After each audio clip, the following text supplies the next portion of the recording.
This conference will now be recorded. Good morning, everyone. My name is Tim. I'm an alcoholic, amongst other things. Could we please have a moment's silence? This workshop is for members of Al-Anon, S-Anon, or other Anon fellowships, or those interested in this subject matter. We will examine the 12 steps of Alcoholics Anonymous as they can be practiced to solve the problems arising out of alcoholism or addiction in someone we are close to. We're not affiliated with any particular 12-step fellowship. Our views are our own and do not reflect the position taken by any particular fellowship. This is not a substitute for membership of or attendance of a fellowship. We aim merely to share our experience. If that experience is beneficial, we're pleased. Each week, a number of presenters will present on the step in question. There will then be room for questions and answers plus discussion. The sessions will last an hour or so. During each session, send the organizers any questions you have using the chat function. We're recording this session. Audio recordings of the workshop plus written materials are made available at the workshop blog. Links are posted during the meeting. Today we're examining step 12, and we've split step 12 into 3 parts, being having had a spiritual awakening as the result of these steps. The second part is we try to carry this message to others. And the third part is we practice these principles in all our affairs. So we're looking at the spiritual awakening side of things. And as usual, I'm going to put up on screen if it works. No, it hasn't worked. Just give me a second.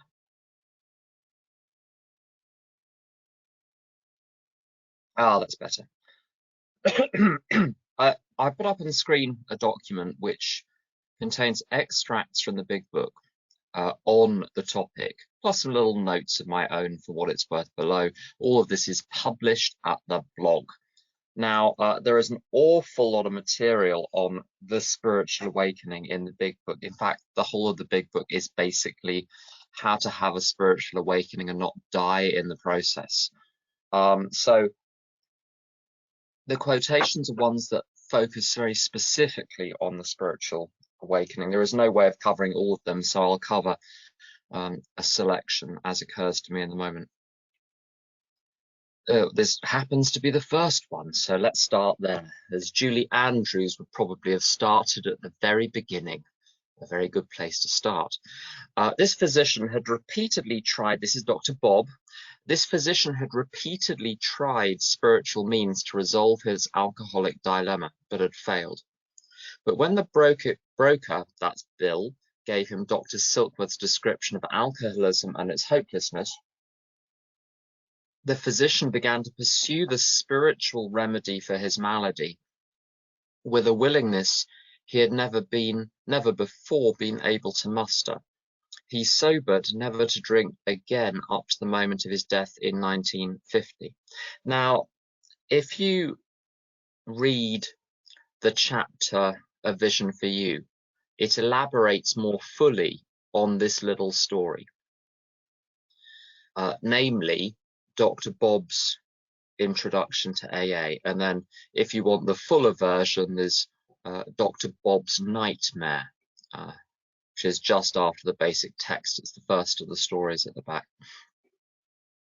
And what's very interesting is that AA, or at least the AA program, was based very heavily on some principles which were borrowed from the so-called Oxford group, which was a sort of notionally a Christian organization, but was not connected to the church or any particular denomination. It was really a sort of set of principles taken from the New Testament. Now, Dr. Bob had been trying to use those principles for a number of years, as this says, to keep himself sober, but it hadn't worked. Just very odd.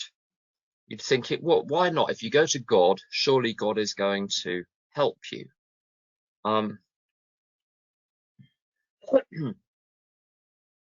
But what happened with Bob was that after a few weeks, I was going to say in AA, he wasn't in AA, there was no AA. Bill visits Bob. So Bill is your first sort of proto member of AA. Bill visits Bob to tell him about the hopelessness of alcoholism and the spiritual solution connected to that. And Dr. Bob is already sold on this idea of needing a spiritual solution. But after a few weeks, he gets drunk. He goes on a trip to attend a medical conference. Dr. Bob was a proctologist whose hand shook. Just rest with that image for a moment. He went to a medical conference and got drunk, and was drunk for days and came back. And when he got back, he talked to Bill, and he realized there was an aspect of the program he hadn't fully followed through on, and it was amends. He was scared of making amends because of his reputation, even though obviously drunkenness will give you a reputation. But he was scared of making amends in case it damaged his reputation. So, and here's the curious thing. The physician began to pursue the spiritual remedy for his malady. This didn't involve sitting on a cushion and praying for 6 hours a day. It involved getting in his car, still a bit drunk from the day before, and he kind of drove on his, when he made amends. So he still wasn't physically recovered from alcohol, but he did the rounds, and he made his amends. He said what he needed to say. He apologized where he needed to apologize, all in one day. And he never drank again. And there are certain bits of the big book where it says, if you do this, you'll drink. And then there are other bits where it says, if you don't do this, you'll drink. And the 7 aspects are, the first one is on, I'm going to have to do page numbers now. 66, it talks about if you remain resentful, you'll drink again. It talks about, on page 70, I think, ongoing harm. If you continue to harm people, you'll drink. And they're not saying it means you're a very, very bad person, and because you're a bad person, you'll drink. They say, no. That's just our experience. We just carried on drinking when we did that. So that's number 2. Number 3 is around page 73. It talks about secrets. You don't want to be keeping any of those pesky little secrets. You then get to 77. I think it's 77. It's something about we won't get over our drinking until we do our utmost to straighten out the past. So that's making all of the amends. Next, page 78, it talks about we had to face all of our creditors, all the people we owe. 85, it talks about complacency. And then bottom of 14, top of 15, and this is the key part, I think. If an alcoholic didn't perfect and enlarge his spiritual life through work and self-sacrifice for others, he couldn't possibly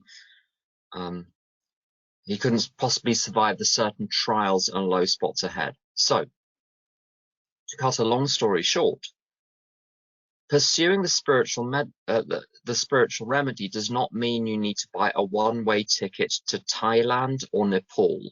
Now, if you want to do that as part of your step 11, no one is going to stop you. Maybe we can have a whip round for you if you're clipping coupons for those trips. But the spiritual remedy that the 12 steps offers is really, really practical. Stop resenting people. Stop harming people. Tell someone your secrets. Mend your fences with other people. Pay back all the money. It's not your money, it's theirs. Be watchful of yourself. That's not being complacent. And work and self-sacrifice for others. Just on the Al-Anon note, as usual, that's that sort of instruction can be like catnip to an Al-Anon. Oh goody, I get to sacrifice myself for others. Well, that's what we tell the alcoholics, okay?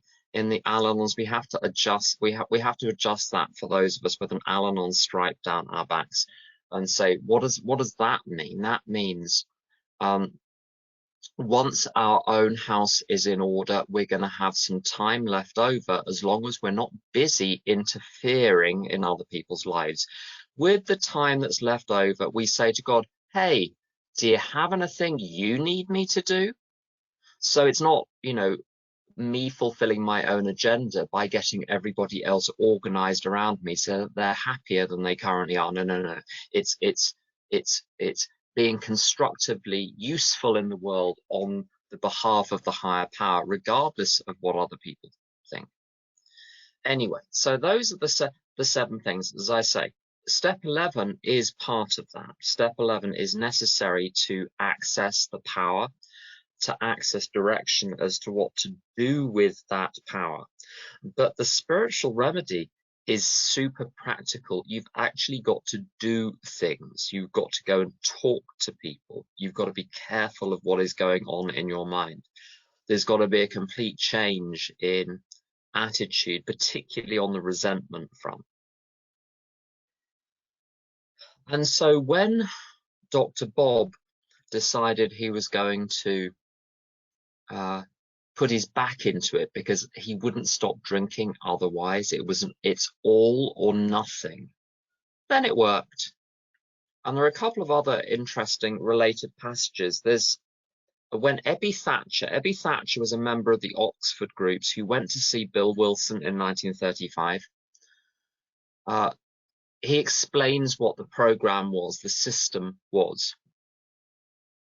And Bill said, my friend promised that when these things were done, 4-letter word, it's the worst 4-letter word in the program. When these things were done, I would enter into a new relationship with my creator. And so these things have to be done.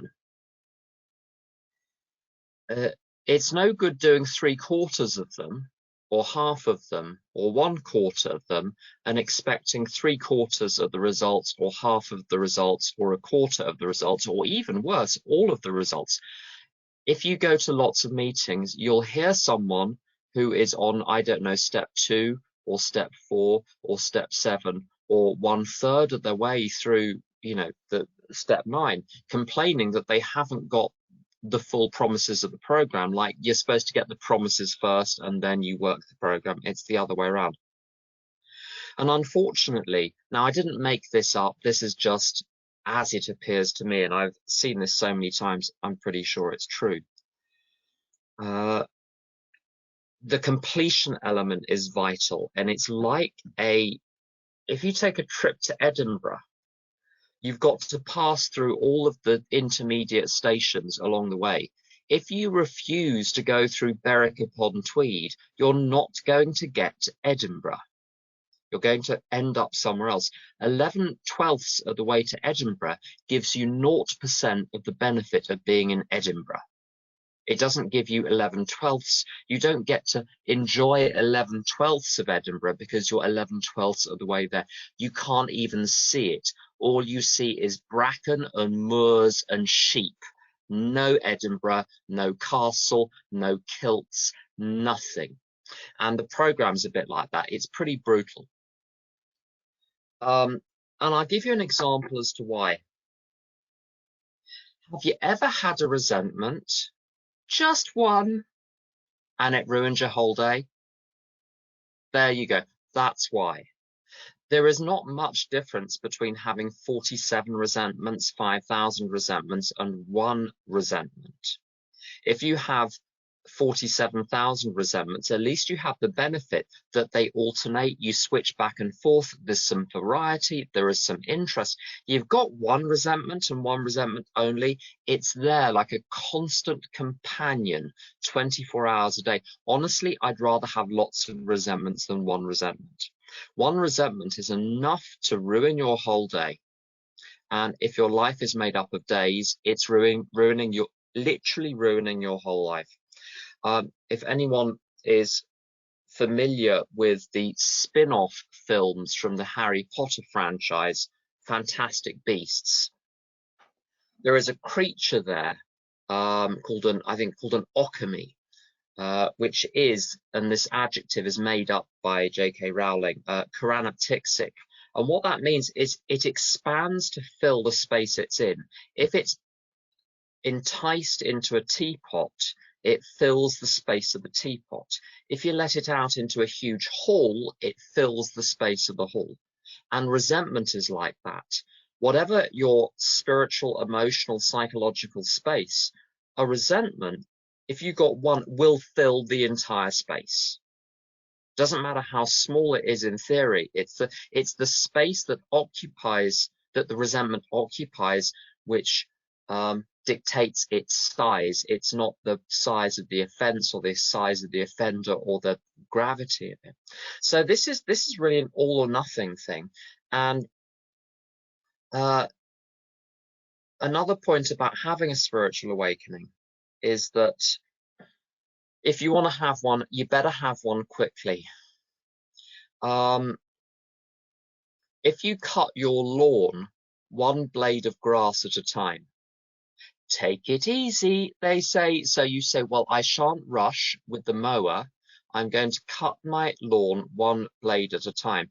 By the time you've finished and you're at the far end and you're cutting the last blade of grass very finely, and you look back and the lawn looks exactly the same as when you started the exercise 2 years earlier. If you take 2 years to cut your lawn, you've maybe taken the same actions as someone that's done it in a day or half a day, but because you spread it out over time, the grass has now grown up and you've done all that effort for nothing. And it's very like that in my experience with the program. 6 weeks to 3 months is pretty good. If it takes up to 6 months, so be it. If you have, my friend Narinda had, I think she had 670 people on her step 9 list. Now, lots of these got not. This is someone, if you have 13 cousins and 13 brothers and sisters, and each of those has, 1,000 children, then you're going to have lots and lots of people to make amends to. If you have a big mouth and a rolling pin, and Narinda had a big mouth and a rolling pin. But so we cut it down. I think it ends up being 200 or 300, but nonetheless, it can take a bit longer to get round all the cousins. But if the conditions are fulfilled, you get into the 4th dimension, this higher realm, which is the spiritual awakening. My friend Tom says about forgiveness.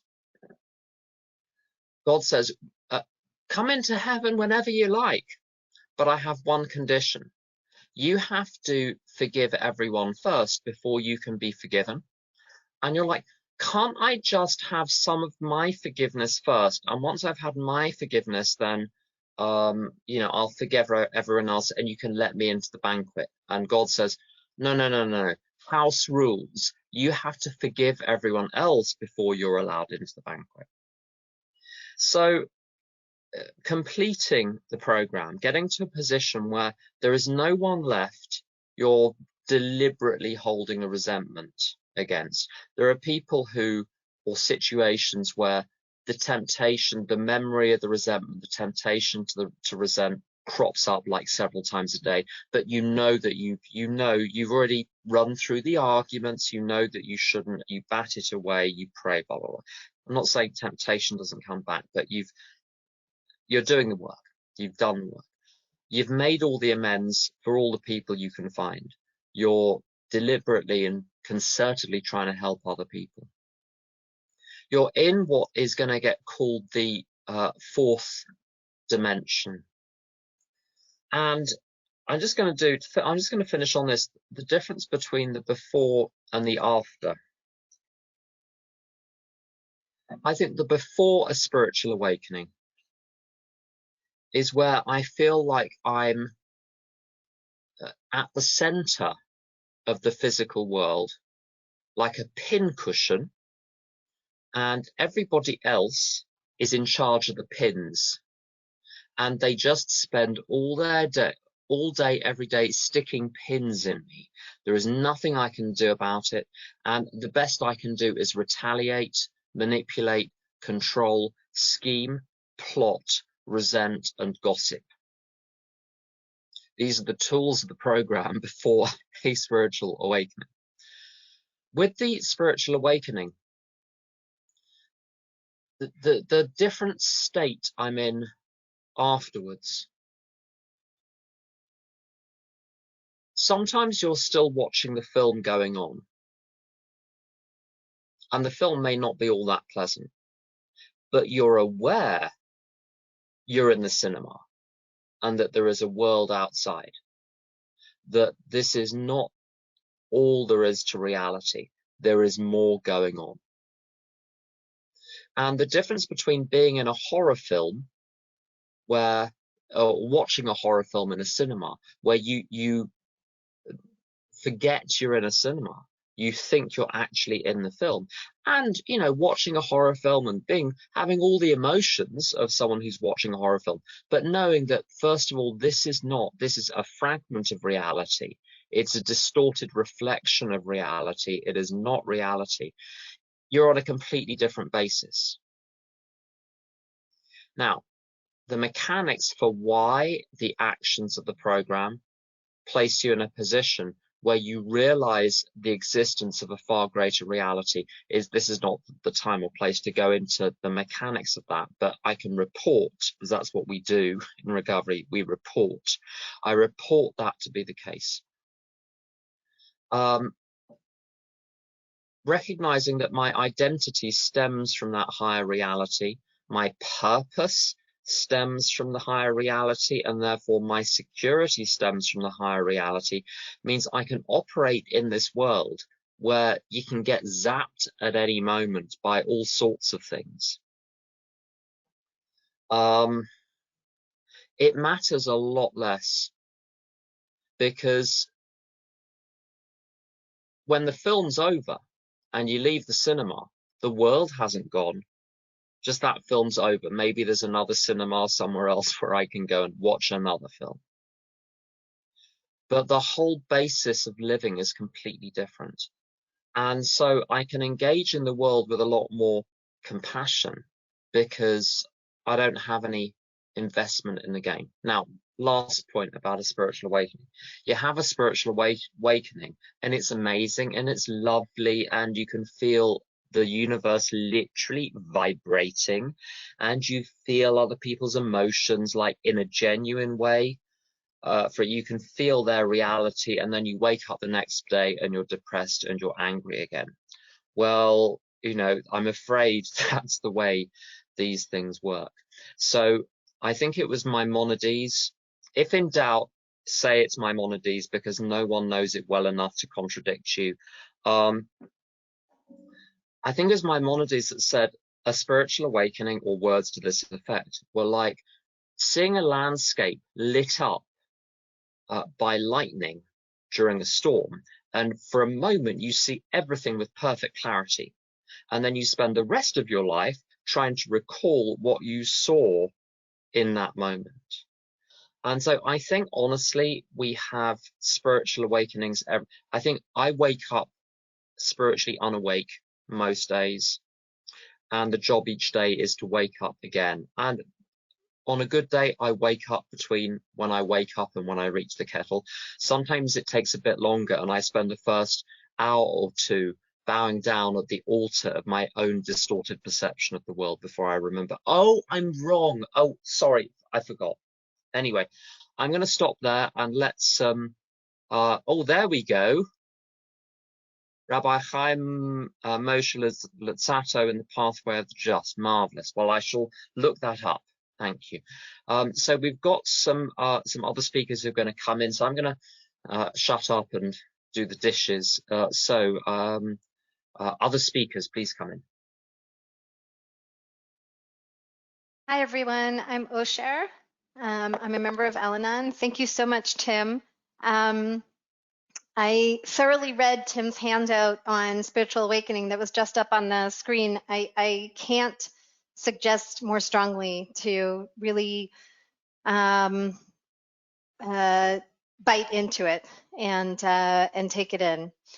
So it's so interesting. I've been in 12-step recovery for a few 24 hours, and it's really the first time that I was asked to consider what is the nature of the spiritual awakening that I've had, and to kind of really look at that. And so I'm very grateful for the opportunity. And I started off, of course, with this panic of maybe I've just been making it all up and I haven't had a spiritual awakening. So I don't know, but something's different. So so what I'll say is that I never actually worked toward having a spiritual awakening. That wasn't my goal, right? I came in here because of the pain into Al-Anon. I stay because of the pain for the most part. In other words, I just don't want to experience that pain. And working the program helps me not only not experience the pain, but cope with life in a totally, totally different way. And so all I needed to do was just work the program, do what I was told. And that has worked for me to be able to get to a place where I have a totally different way of looking at the world, a different way of reacting, an ability to take that pause most of the time. And so some of the things that have changed for me are a big change in semantics. I pay a lot of attention to the words that I use and the words that other people use. And that's been very helpful to me. For example, it's helped me change my perspective on life. And so I no longer talk about being lucky, but rather being blessed. And I look for miracles rather than perhaps, coincidences, et cetera, et cetera. Now, in my eyes, sometimes my problems are not solved. But even though they're not solved, I do believe today that I'm okay. And that's been pretty new for me in recent years, and I'm really, really grateful for having that outlook. And it's a big, big change. So when what appears as a crisis hits, I now feel that I do have tools to deal with it that are not self-reliance, and sometimes these tools just kick in. I'm really surprised, the tool of picking up the phone, the tool of prayer, the tool of just stopping for a moment, the tool of having a list on my phone of things that I can do, and being able to remember that I have them on my phone. When I first came to program, it took me a few years, but I discovered that one of my core character defects was self-loathing or self-hatred. It was something that really ran deep, and I'd had for a very long time. I didn't know I had it when I came into the program, so it was part of my discovery. And just over the years, simply by working the program, the character defect has essentially been lifted.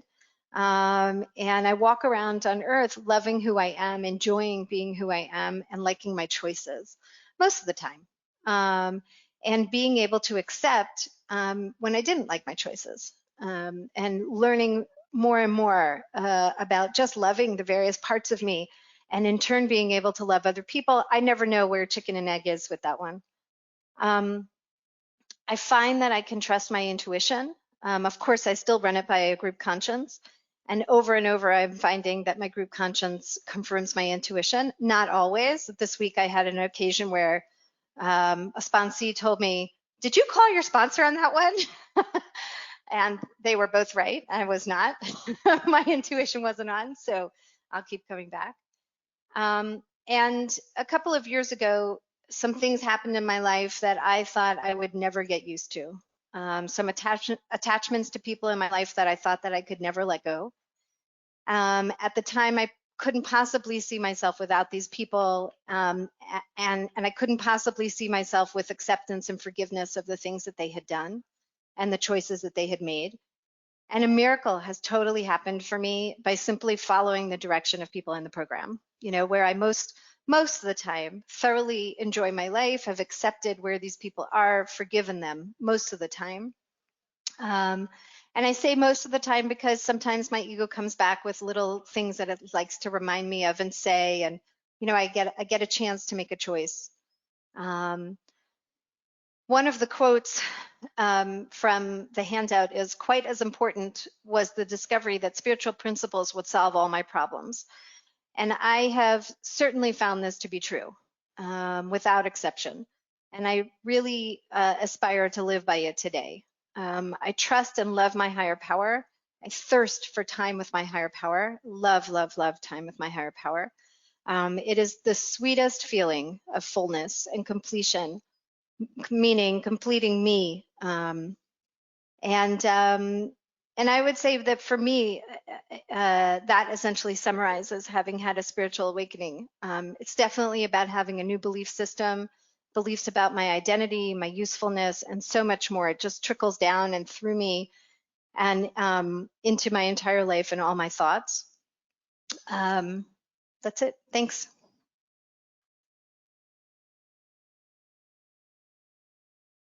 Hi, I'm Elisheva. I'm an Anon. I'm grateful to be here. I came to program believing that God's a punishing God, and I went out into the world looking for proof that God is punishing. And I found that what I seek is what I find. And I thought I was finding proof that God, in fact, is a punishing God, and that I was experiencing a punishing God. But really, what I was experiencing was a projection of what I believed. And here I was told that I get to choose the God that I want to believe in, and that when I believe in a loving God, I'll see and experience a loving God. And so I asked God to show me how I can change my belief. And the thought came to me to write down words from formal prayers that moved me.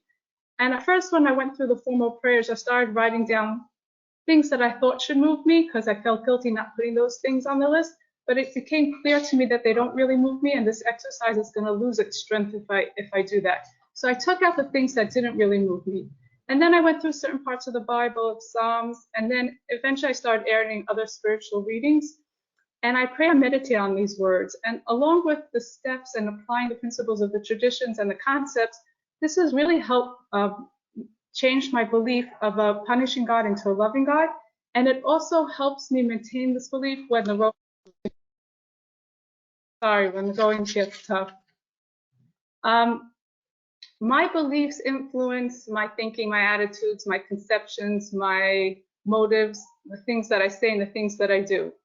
And the spiritual awakening is the complete willingness to drop all the old beliefs. And I need a spiritual awakening, and I need the complete willingness to drop my old beliefs in order that there be a change in my thinking, my attitudes, my conceptions, my motives, and the things that I say and do. And when I came to program, I held on very tight to my old beliefs. I didn't even know what my old beliefs were.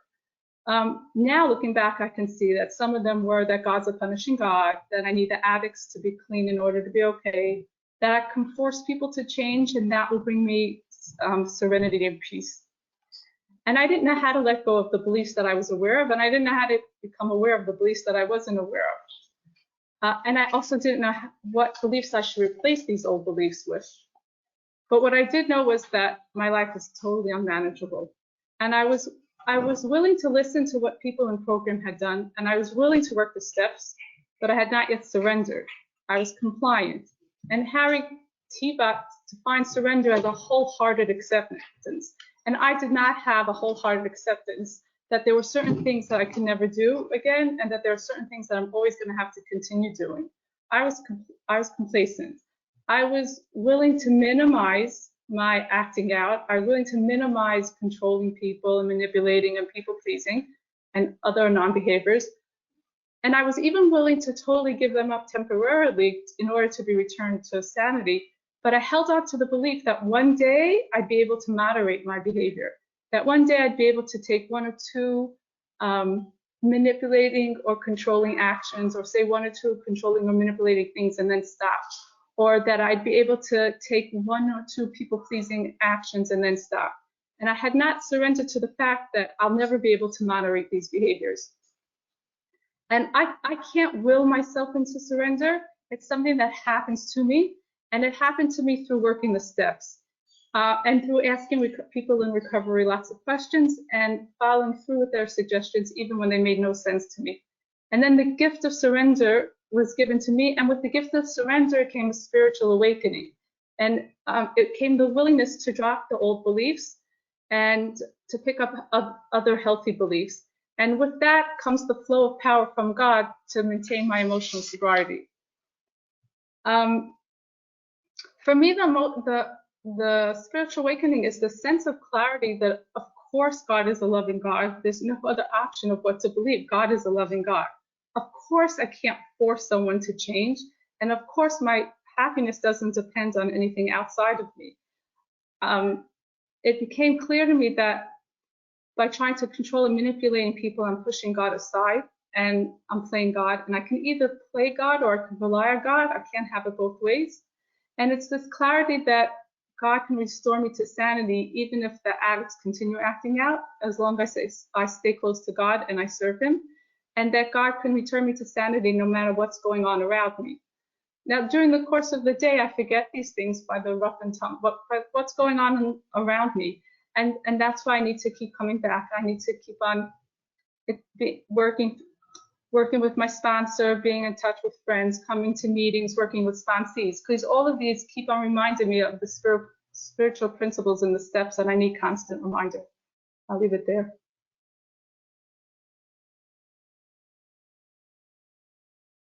Hi, I'm Emma, a grateful member of Al-Anon. Loving the sharing. Spiritual awakening, I actually had the same reaction that somebody else shared.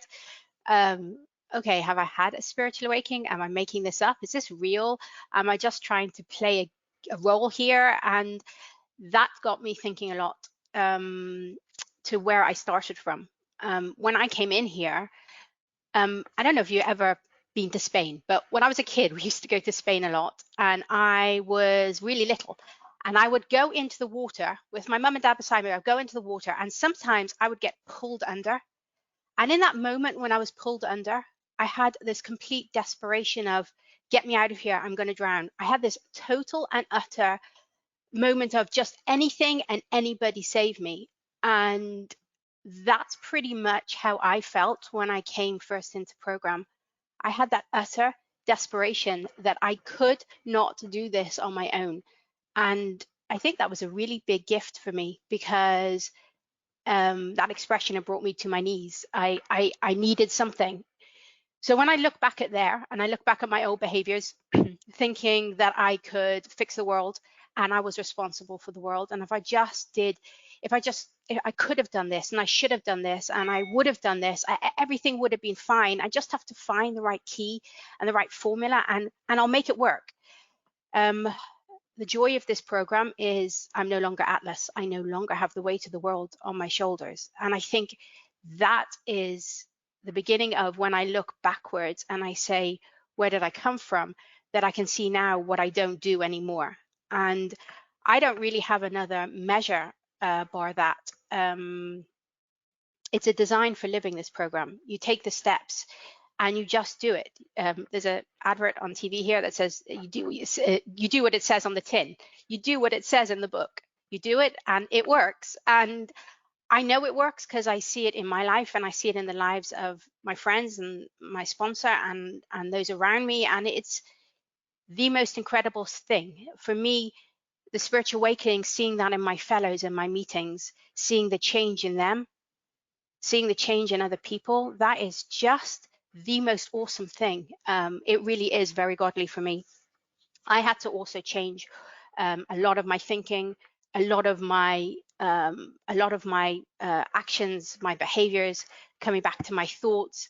And I'm very lucky to have a sponsor who guides me in that direction constantly.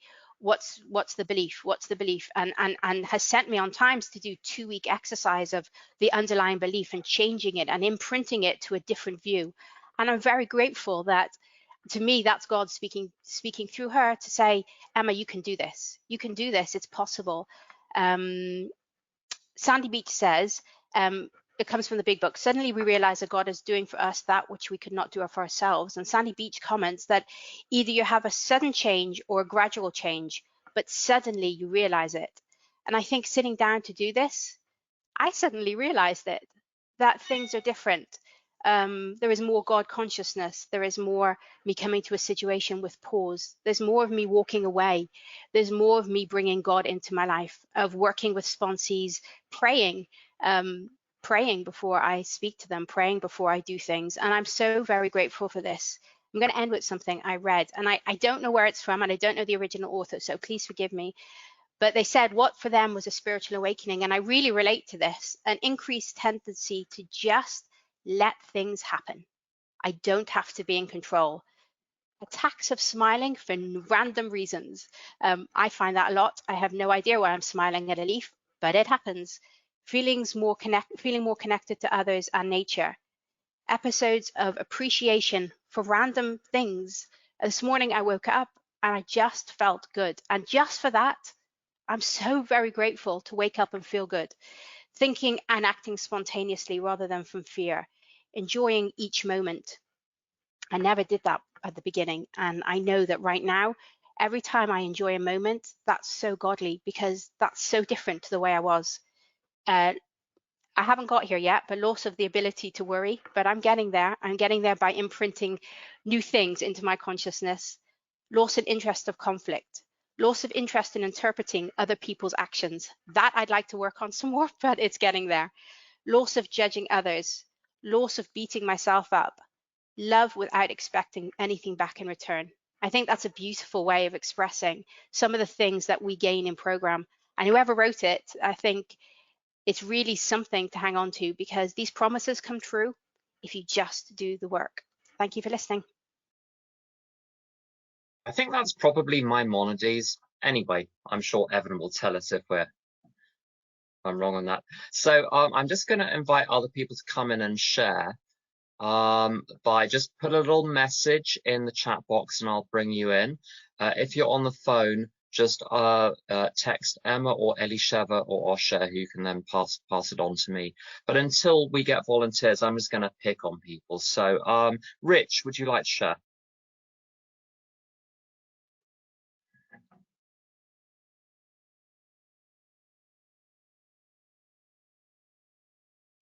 Rich, I might come back to you later. Risey, would you like to share?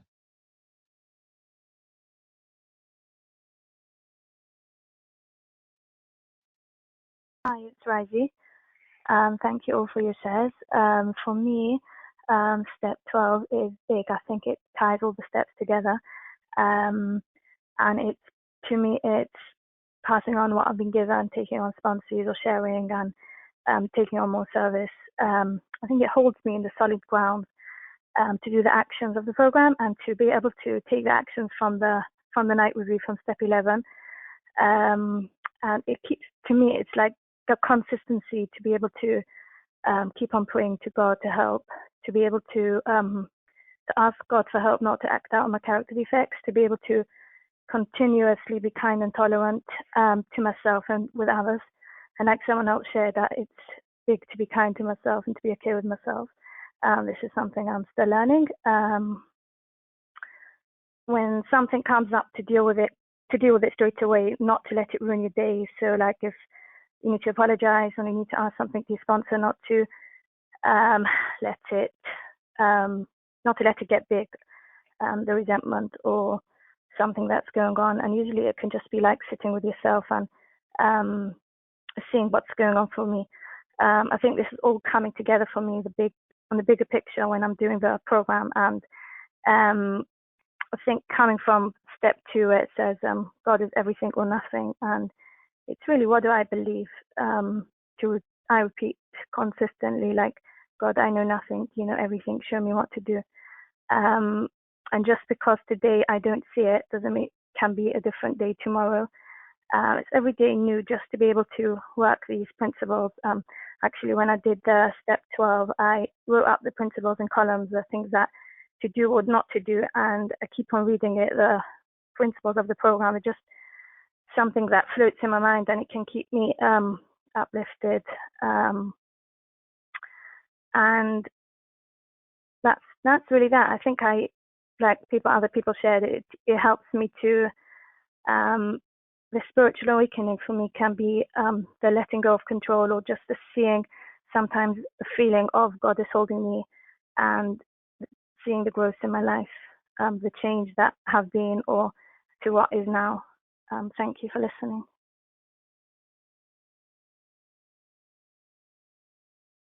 Thank you. Claire, would you like to share? Sorry, I have to pass this to him, thanks. Sarah Rivka, would you like to share?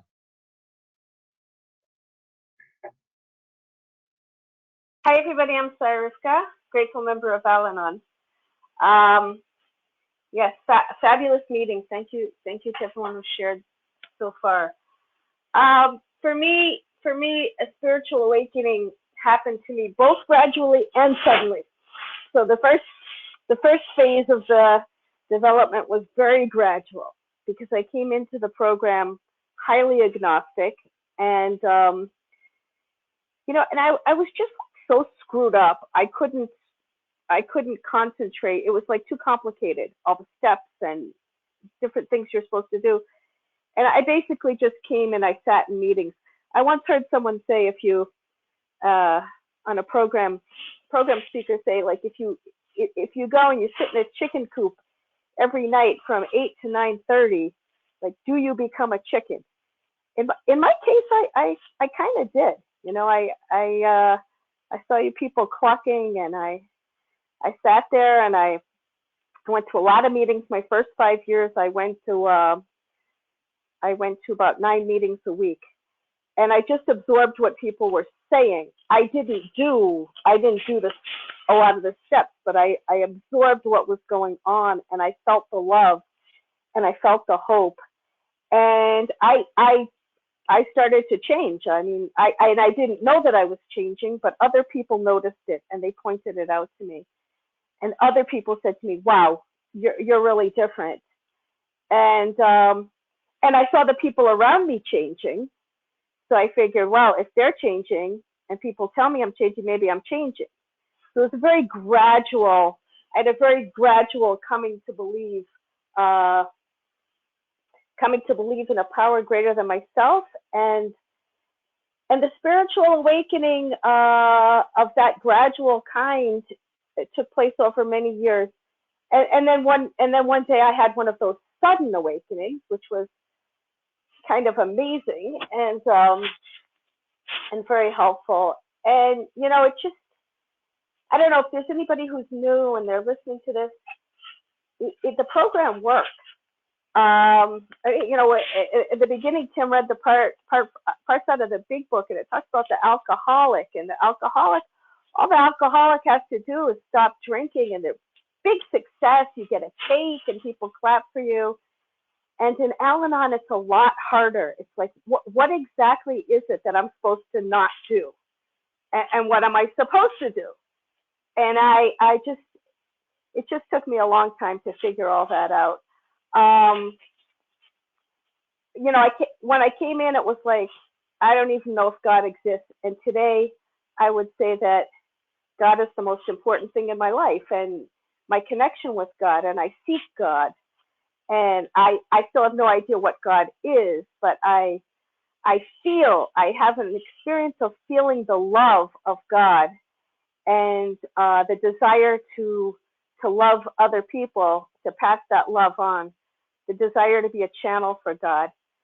So yeah, I could still be in a very dark and unhappy place, but like Osher shared, I know what to do. You know, today I just know to pick up the phone. I know to pray.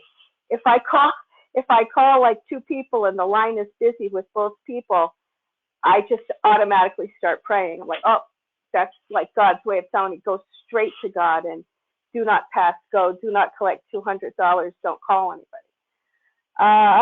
So that's what I do, and it works. And I have such joy in my life from this connection with my higher power, and from the kind of meaning that I have in my life today. And I'd say, like, if I didn't have this joy in my life, if I didn't have God in my life, I don't think I'd still be here, you know, but I keep coming back because it keeps getting better and better. So for anyone who's having the gradual kind of spiritual awakening, if it seems like it's taking a really long time, you know, just keep doing it. just keep doing it, because it does take a really long time. I heard a coach talk about who's the most fit person in the world. And they asked him this, a world famous coach, and he said, athletic coach. He said, that person has to be about 80 years old before I can answer that question. Like, if you're 80 years old and you can still do a split and a squat and a bench press, you're fit. So it's the same thing with fit spiritual condition.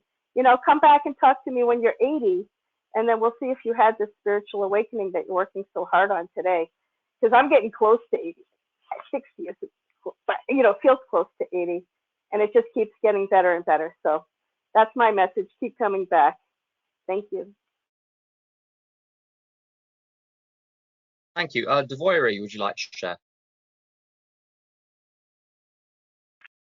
Yeah, hi, it's Devoiri. Thank you for all your shares. I'm really enjoying this meeting, and I'm finding it really wonderful to see that.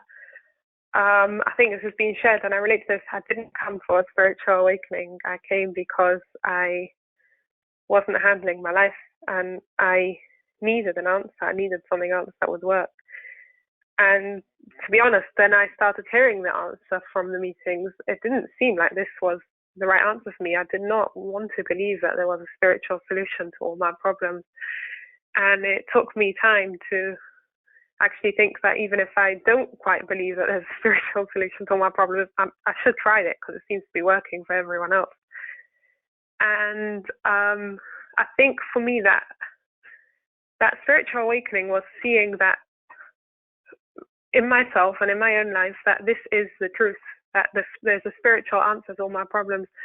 And when I believe this, and I did believe this because that was the reality, and I started working accordingly, that's when my problems started going away, and I could see that I am not the center of the universe, which was quite fascinating for me. And God is the center of the universe. That was my spiritual awakening, when I had that clarity, and that came after working the steps, that God is the center of the universe. And even if I am not focusing on myself and everyone else and what is happening to me because of everyone else, the universe will still function, and I can be okay without those behaviors that were destroying my life. And when I like that quote from The Path of the Just, that, you know, to remember that.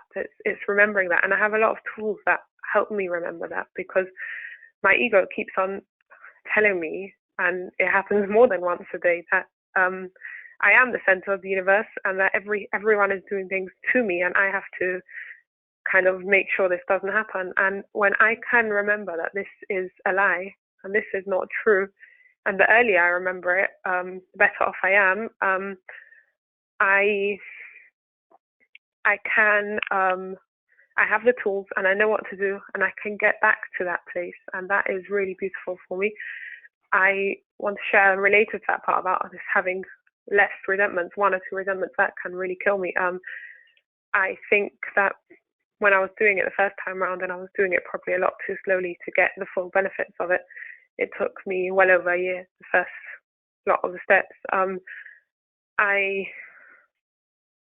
I had so many resentments. I think it was like 87, and it was just, that was how I lived my life. I had 87 people to be angry at, who were wrong, and that is why my life looked the way it looked. And actually today, when I work it through, and there's 1 or 2, it can make me a lot more insane.